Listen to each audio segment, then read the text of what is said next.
Okay, let's start from one nice slide that represents you what is the adiabatic chi system, how an adiabatic chi system is structured. This is a very simple schematic of the system where you can see a compressor, a motor generator, a turbine, a TESS. This will be the topic of the talk, and a site to store the high pressure cold air, so usually a cavern. How this thing works? This is a Brayton cycle that is divided in two phases. So initial phase in which you, thanks to energy taken from the grid, load the cavern. So you compress the air, then you leave the thermal energy into the TESS, and then you store the high pressure air into the cavern. The second phase of this system is obviously the discharge phase, in which you recover the electrical energy, starting from recovering the high pressure air from the cavern, passing that through the TESS. So you obtain high enthalpy air that you exploit into a turbine, and then you generate electricity.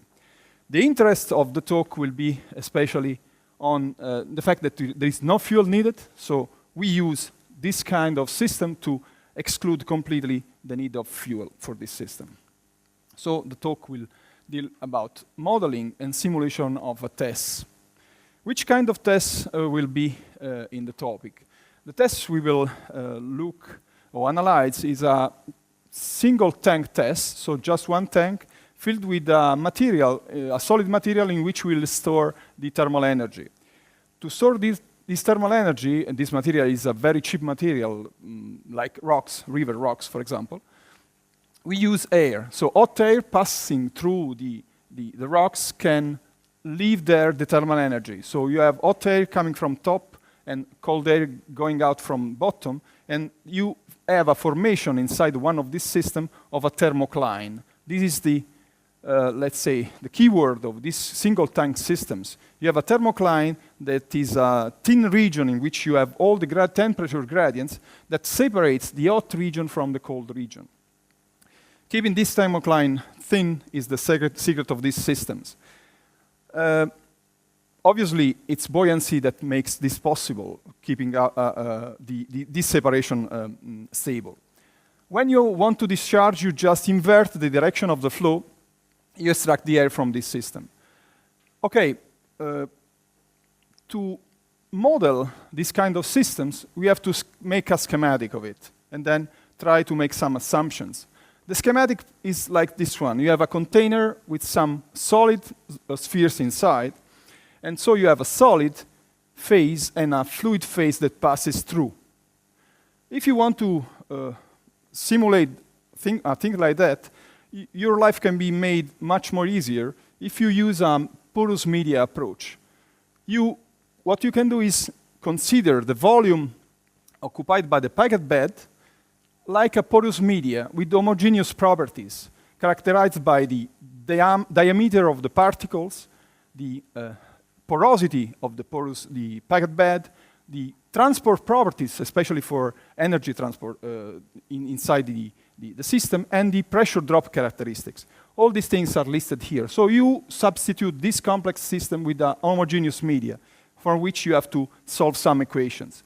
Usually, you solve the fluid dynamic equation, so mass conservation, momentum conservation, and energy conservation, taking into account that you are dealing with something different, a medium that is a porous media, so has some characteristics that are peculiar of it. So, for example, having a look to the energy equation, you can see that this is an energy equation in which you have the usual terms, so the time variation term, see this is a convection term, diffusion term, and source term. And here you can see that quantities are related to fluid or solid. So you have a mix of the properties linked with the two phases present in your porous media. This equation allows to solve a porous media accounting for thermal equilibrium. So the major hypothesis you do there is assuming that the fluid and solid temperature are the same. And you have to characterize the quantities that we saw, like the porosity, for example, and the transport properties of this media. How do you proceed? Let's have a look to the porosity. I'll start with the definition for the modeling, I will start from a definition of porosity. That is the ratio between the void volume over the total volume of this packed bed. This is valid inside the bulk. You can see these are solid particles, the voids are there, so this is the definition of this quantity. And you can have a value of porosity that varies for packed beds. When you mean packed, you don't mean loose particles, but you have a container in which the particles are in contact with each other. You can have a very close contact with a porosity, a very low porosity. This is the lowest value you can have with spheres inside a container, or a much larger or relaxed packing. That is the maximum value you can have. So in a random packing, when you fill up a container with some spheres, you can have a porosity that goes inside this value as a random assumption. But if you look at the walls of your container, the situation changes. You can see that the distribution of particles in the bulk is different from what happens near to the wall. So you have to take into account this effect. Why? Because if you look at an estimation of the porosity going from the center of the bulk towards the wall, you see that the porosity oscillates, going to a value that is asymptotically reaching 1 at the wall. Why this is relevant? Because your packing bed is, air is passing through your packing bed, like percolating through the packing bed, with a velocity that depends on the porosity. And so you can have regions, especially near to the walls, in which the velocity is much higher than in the bulk. This is particularly relevant when you want to keep a thermocline stable and flat. This thing is dangerous for having a flat thermocline. Another variation of porosity that you have to take into account is the fact that when you fill up a container with these rocks, the porosity is not the same, but can vary also in the axial direction due to the gravitational packing. In fact, this experiment done by Air Light Energy in Biasca showed that you have a variation of porosity when you move from top to bottom that is noticeable. And this also is another point that has to be taken into account in your model, because porosity is linked to what, especially? With pressure drop. Pressure drop is the first quantity that is affected by porosity. This equation that maybe many of you that do modeling may know, so this is the pressure drop in a porous media, the Darcy-Forchheimer equation, takes into account some specific permeability coefficients that are absolutely linked with porosity, as you can see here. Porosity appears here everywhere. So modeling porosity properly means properly model the pressure drop. Okay. Another quantity that is particularly relevant for studying this kind of systems, so these test systems, when you apply this kind of modeling, is the heat transfer.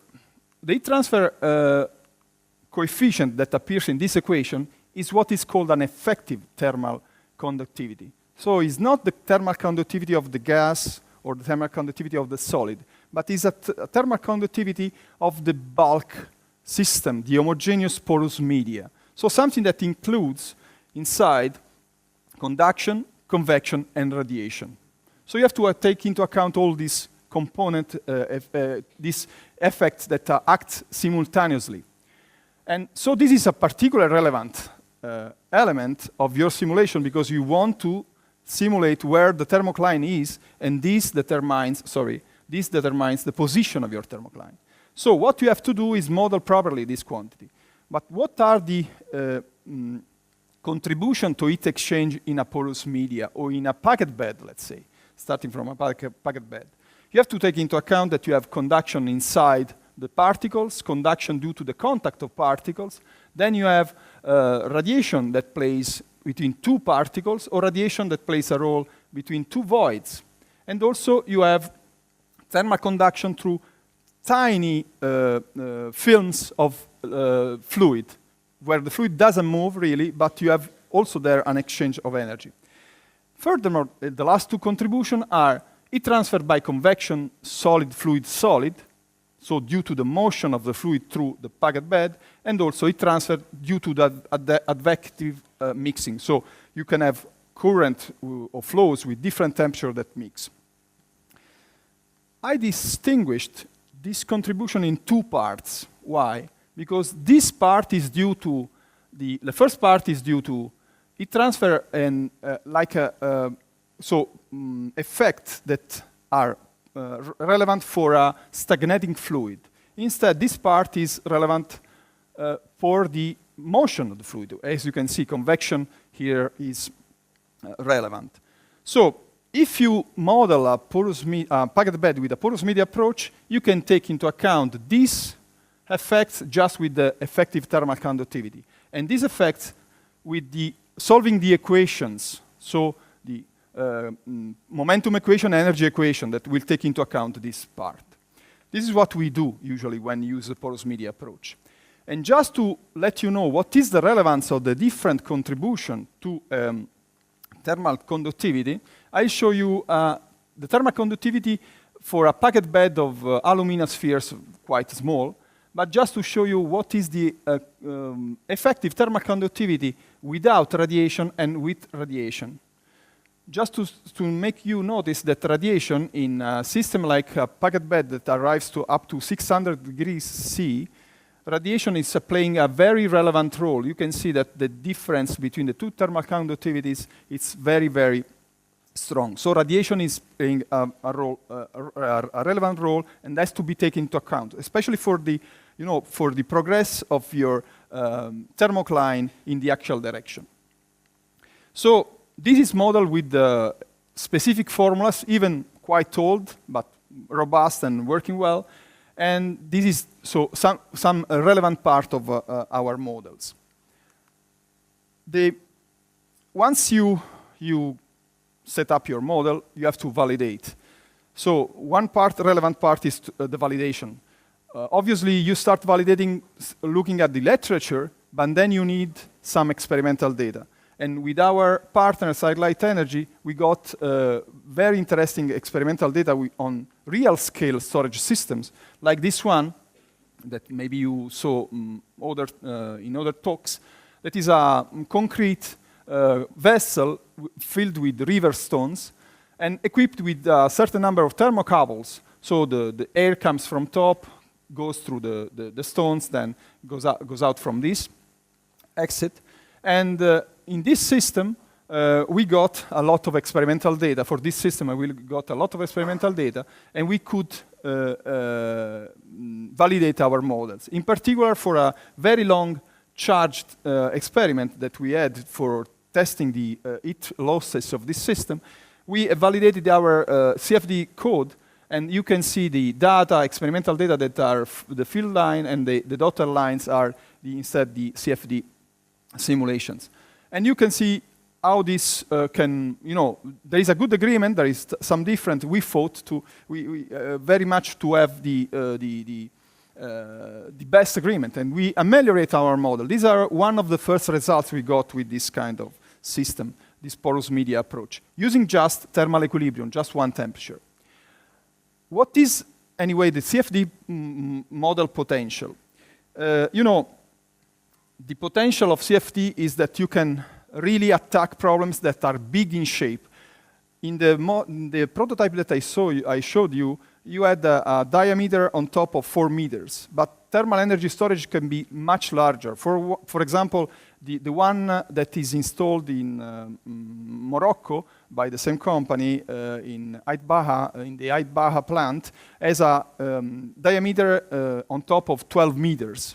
So if you want to test something, or you have something real, very big, or you have to deal with something like simulation, CFD gives you the potential. You can even test systems that are very large for very high energy storage capacity with very large dimensions, and where you can play filling the system and cycling the system and see how the system behaves. For example, in this case, we fill up this system with 650 Celsius, and then we discharge with 270. Why 270? Because this cold air comes back from a power block. So just to show you, and I hope this works. Yeah, this is something that we did with 30 cycles. You can see the formation of two thermoclines, 1 and 2. Why? Because the system started at that state. We saw very cold, then we started to load, and then discharge. But the discharge air was hot, as you can see. And so you can see the evolution of these two thermoclines that at the end will become just one. And this is the relevance of these systems, because the thermocline is kept thin thanks to this movement, to this cycling. Otherwise, the thermocline will spread. Instead, this cycling will really make the thermocline thin, and this is favorable for the efficiency, the exergy efficiency of our system. This will go up to the end. You can see really some also three-dimensional effect that you can notice in this example. By the way, I will go further. I hope. Yeah? Yeah. The thermal energy storage that use sensible heat or sensible thermal energy has some defect. And a possible solution to this defect is using a sensible plus latent heat storage. Let's have a look to the defect. What is the problem?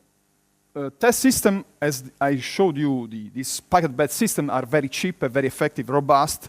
They long last. They have a long last living. And one of the problems they have is that they have a drop in temperature when you extract the heat. And this can be even sensitive, So what you have to do, you have to over-dimension your system to keep this temperature constant. But this is not really an elegant solution. So another possibility is to exploit another material.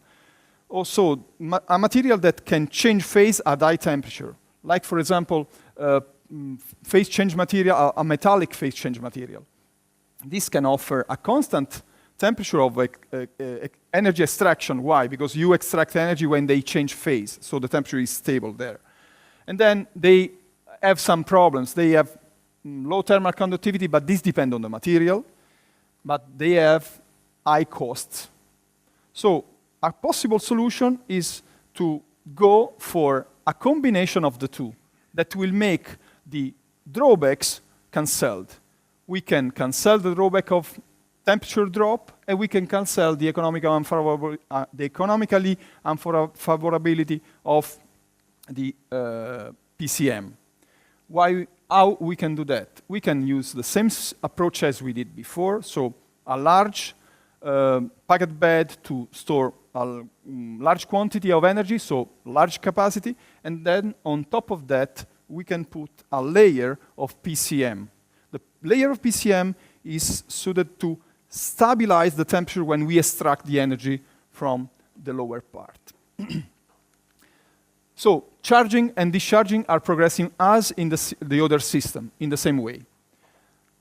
This has been done with a prototype at High Light Energy in Biasca, in Ticino, with the collaboration between ATH and High Light. And this ugly prototype is much nicer here. You see here the prototype contains a packet bed of rocks, and on top of that, you have a layer of PCM. These PCM are not loose, are contained inside cylinders, stainless steel cylinders, and 18 millimeters diameter. Internal diameter is 16 millimeters. And the alloy we used, or has been used for this system, was an alloy of aluminum and silicon. So we have a system that contains rocks and this kind of PCM with the aim of having this temperature stabilized. The experiments for this system were performed, and were performed starting from a different approach, modeling approach. That was the one developed by ATH. They developed an approach that is not using CFD, but is a monodimensional approach based on the energy equation of the latent and the sensible part of the storage. And there is another peculiarity of this model. This model includes two temperatures, so the solid temperature and the fluid temperature. So you can have even a system that shows when there is non-equilibrium between the different phases. And this is particularly relevant, as we will see. The results that I show you produced by ATH are for different cycles. So here we have the cycles, here we have a non-dimensional temperature. And you can see here the dots that are experimental data measured by the thermocouples inside the system, and lines that are the simulations.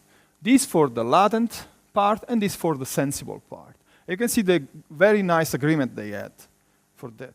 These are very successful results, and also make you able to predict what the system will do. And this is obviously our aim, to predict what a system will do.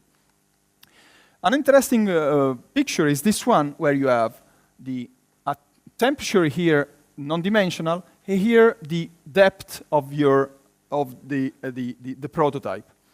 So here is where the PCM lay, and then if you go there inside the rocks. You can see that at different time during the charge, so delta T C is the charging time, you see how the temperature on the axis lays. So the charge is going more in depth time after time. And the dots and the crosses are the experimental measurements. You can see that the dots and the crosses are different because you are measurement on the axis, the dots, and measurement on the walls. And you can see that there is a difference between the temperatures in the same location on the axis and on the wall.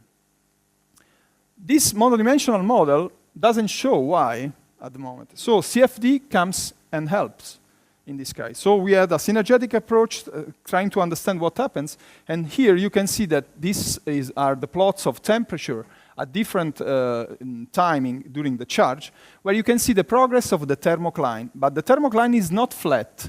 You can see there is an arch, really. So the thermocline doesn't progress as we want, flat, but it has something that occurs on the walls. And if you remember from when we started, this is a really evidence of a channeling effect. And we, in fact, plotted the velocity calculated via CFD, and you see that near to the wall, here we move toward the axis of the storage, near to the wall you have a higher velocity. Higher velocity means that you have the fluid that is much easier going there, and also the heat exchange changes when you are near to the wall, as you can see here. You can see that also the two temperatures, so T solid and T fluid, are different. As you see, what we did in our collaboration progress, we also imported a two-temperature model in our modeling, CFD modeling, because we understood that one temperature was not enough for a system like this one, so we had to ameliorate or make our model grow to account for two different temperatures. And these are, for example, the results we got with CFD in different locations of the system. So we can follow here, even for the thermocouple number 4, for example, that is this green one, the behavior near to the wall, thanks to the fact that CFD allows also for this non-monodimensional effects, let's say. Okay, this brings me to the conclusions and ongoing work. On the PCM region, we have some work still to do. We have to modeling a bit better the encapsulation that is now just not taken into account properly in our model, at least in the one developed by ATH is much more pick up in the tail. Then also the heat exchange coefficient in this region is particularly complex, because if you remember the geometry of these tubes there, the heat coefficient there, it's not obvious to calculate, because we should have some simulation that can help in evaluating it, and we are working on that. Oh, sorry. Then this is linked with the tube, also the arrangement of the tubes, because the arrangement of the tubes can also play a role in the efficiency of our system, in terms of pressure drop and also in thermal efficiency. The test studies are going ahead, so if this is some modeling that is strictly linked with PCMs, the test studies are going ahead, because we want to move towards the simulation also of pressurized tests. Why that? Because as you have seen in a KAIS system, in a AA KAIS system, you have a test that works under pressure. And this is something that can play a role in your performance. And also, and this will bring to the simulation of the Polleggio test system. In Polleggio, in Ticino, there will be a experimental KAIS, AA KAIS, or part of a KAIS, that will be run by Highlight Energy, in particular by the ALA KAIS energy. And in this system, you will have a tunnel that will be used as a storage for the high pressure air, in which we have an energy storage system. But this is a bit peculiar, because if you look at the geometry of this system, this is not cylindrical, is absolutely non-symmetrical with respect to this axis. And so the fluid dynamics and thermofluid dynamics of this system is not monodimensional. What we are trying to do is to have a CFD model that can interpret this and then move the results to a monodimensional system and try how a monodimensional system developed by ATH can be effective also in these cases. Why that? Because for the run that I show you, the nice picture that I show you, the CPU time was 2 weeks. Instead, ATH will produce results in tenths of seconds. So depending on the application, we have the right tool to use. And the synergy of these two are relevant for the prediction, especially for the prediction, especially when, depending on the application you have to do and the data you want to extract. And so the experimental data from Polleggio will come at the end of the year, so we will start also validating the model with this data at that time. Thank you very much for the attention.